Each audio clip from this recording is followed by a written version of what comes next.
We all love our gardens because of their beauty, peacefulness, and of course the fantastic plants. I particularly like ponds because of the sound, water movement, and the wildlife they attract. Ponds do need to be maintained, and we should be aware of what we're actually growing in them. Hi, I'm Charlie Dimmock, and I'm going to show you how to identify some invasive pond plants and talk about the damage they cause to our waterways and our ponds. This is part of a new campaign called Be Plantwise. So why do we need to be aware of these invasive pond plants? Well, it's because they can cause damage by taking oxygen out of the water, which is a problem for fish and other wildlife. They can block out light, and they can also clog up waterways like streams and rivers, and this in turn can cause flooding. So you need to know what you grow. So here are a few tips to help you identify some of the most invasive aquatic plants. These are floating pennywort, parrot's feather, water fern, New Zealand pygmyweed, and some forms of water primrose.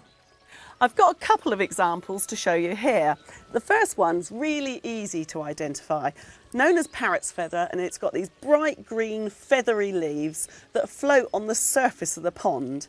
Now it will root down deep into the water, and it grows really quickly in the summer and can make a thick dense mat across the top of the pond, which cuts out light, which can cause problems because it stops other plants from growing, which could eventually lead to a pond becoming stagnant, which isn't ideal. Now this other one is known as New Zealand pygmyweed, or sometimes it's known as Australian swamp stonecrop, and it's almost got succulent like leaves to it.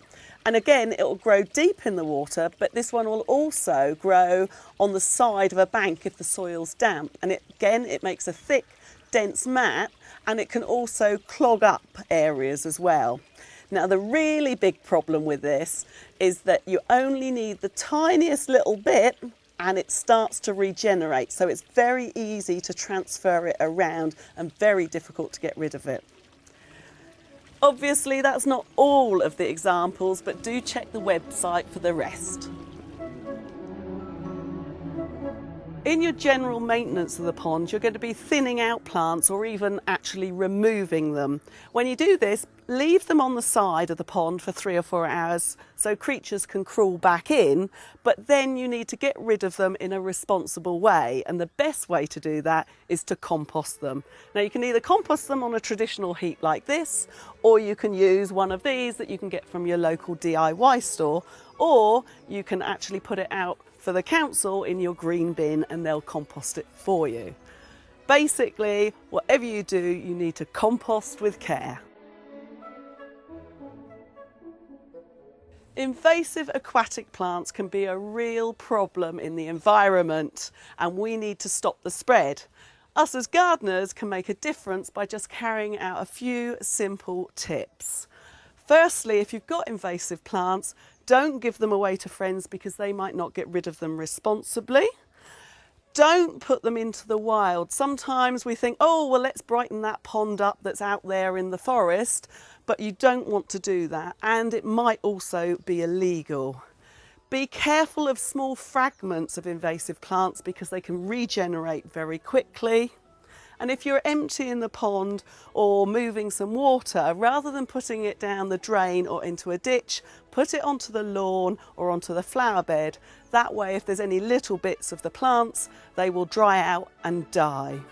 But above all, enjoy your pond and make sure that you're plant wise.